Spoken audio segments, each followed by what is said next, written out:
turns out a lot of The Wizard of Oz is about fiscal policy. The Wizard of Oz is an exciting story of a young girl's journey to find her way back home, and her realization that she had the power within her all along. But according to scholars who see political symbolism in the story, it's also all about monetary policy. That's right. In the 1890s, the big debate in American politics was about the gold standard. Under the gold standard, America's paper currency was backed by gold, and anyone could take $1 to the bank and receive $1's worth of gold. But the gold standard was causing huge monetary problems for America's farmers. Prices were falling. Farmers were defaulting on their loans. Bankers were seizing farms and selling them off, meaning farmers lost their jobs and their homes. And many farmers blamed the gold standard. Before 1873, $1 could be exchanged for gold or silver, and farmers wanted a return to free silver because the abundance of silver would cause inflation, making it easier for farmers to pay back their loans. All of this might seem removed from The Wizard of Oz until you consider two things: the importance of the yellow brick road representing gold, and Dorothy's slippers, which weren't ruby in the book. They were silver. The Wicked Witches represent powerful interests in American politics. The two Wicked Witches in The Wizard of Oz represent powerful forces in American politics that threaten the country. The Wicked Witch of the East, who Dorothy smashes with her house, is a thinly veiled reference to Wall Street and all the money interests in the 1890s. She represents financial industrial interests, and she is the one who stole the Tin Man's heart and enslaved the Munchkins. The Wicked Witch of the West similarly symbolizes the rich in America's West, bankers, railroad owners, and wealthy oilmen like J. Rockefeller.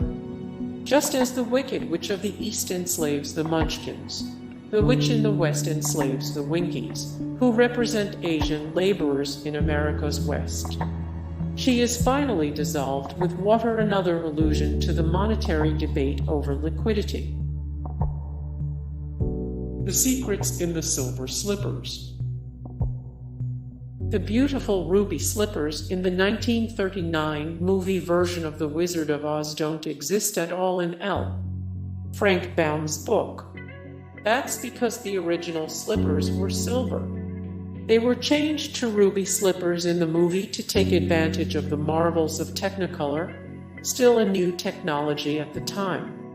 But once you realize the slippers were originally silver, political message becomes loud and clear. Farmers wanted to return to free silver to protect them from the economic harm caused by the gold standard. And in The Wizard of Oz, the yellow brick road, representing gold, is a dangerous path.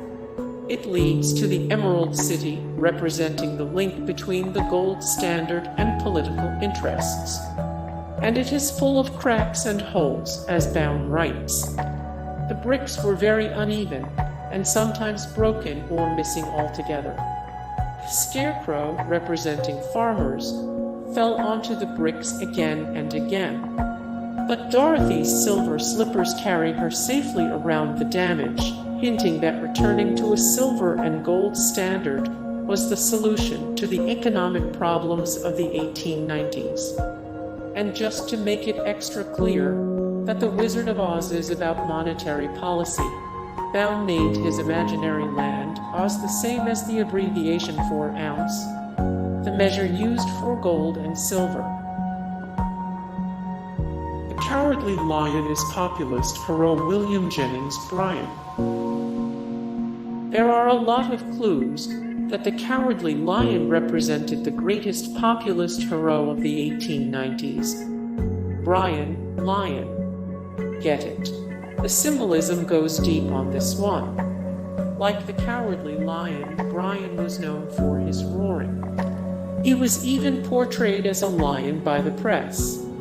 As the Democratic presidential candidate in 1896 and 1900, in his famous Cross of Gold speech in 1896, Bryan railed, "Having behind us the commercial interests, and the laboring interests, and all the toiling masses, we shall answer their demands for a gold standard by saying to them, you shall not press down upon the brow of labor this crown of thorns.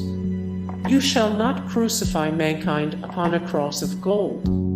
But Bryan was unable to win either election, in part because he couldn't win over Eastern workers, just like the cowardly lion's claws could make no impression on the Tin Man. The Tin Man is the mistreated factory worker. In the 1890s, the U.S. was in the middle of an industrial revolution. And that shift created a lot of workers who weren't being treated well by their bosses. Enter Baum's Tin Woodman. He represents a dehumanized worker who was literally turned into tin by the wicked witch of the East. The Tin Man was once a strong, healthy worker, but after the witch cursed him, he accidentally chopped off his own limbs. Each was replaced with tin, transforming the worker into the Tin Man. The Tin Man represents factory workers who have lost their heart in the new economy. And the symbolism goes even deeper. The Tin Man is rusted when Dorothy first meets him, paralleling the high unemployment during the Depression of the 1890s. But he is ready to work, as Dorothy demonstrates by giving him just a few drops of oil. A scarecrow represents Midwestern farmers. The poor scarecrow in The Wizard of Oz is convinced that he doesn't have a brain. But his terrible sense of inferiority and self-doubt, according to Littlefield, in one 1896 article, the Populist Party, new to the scene at the end of the 1800s, was primarily made up of farmers who were mocked by everyone else. They were called deluded simpletons and radicals. But the Scarecrow proves that he isn't stupid. He shows common sense and resilience on the journey. The story implies that farmers are not as stupid as their political opponents suggest. Dorothy represents the average American. In The Wizard of Oz, Dorothy is an orphan living in Kansas, a dull, gray place that has lost its vibrancy.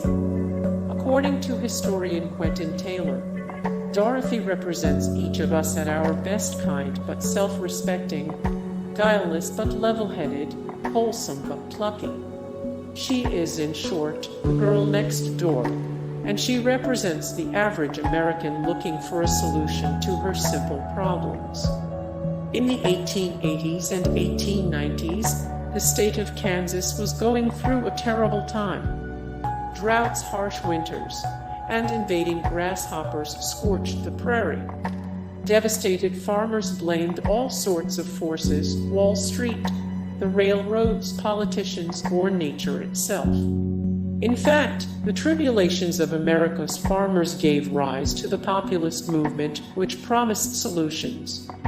And The Wizard of Oz contained coded symbolism that supported populism. The Wizard of Oz was written in the 1890s, and it carried a secret message that wasn't decoded until 1964. Although The Wizard of Oz might be most famous today for the 1939 movie starring Judy Garland, the book was originally written in the 1890s by author L. Frank Baum. And it turns out that The Wizard of Oz is full of hidden political symbolism, which sometimes seems barely hidden at all. But no one noticed the clear parallels to American politics in the 1890s until a historian named Henry Littlefield published an analysis of The Wonderful Wizard of Oz in 1964. For decades, people had dismissed Baum's book as a fairy tale for children. But in fact, It carried strong messages about the biggest problems facing America at the end of the 19th century. Hey guys, thank you so much for the support and likes and comments down below, and also thank you so much for watching, and I look forward to see you in the next video. Then take care, bye.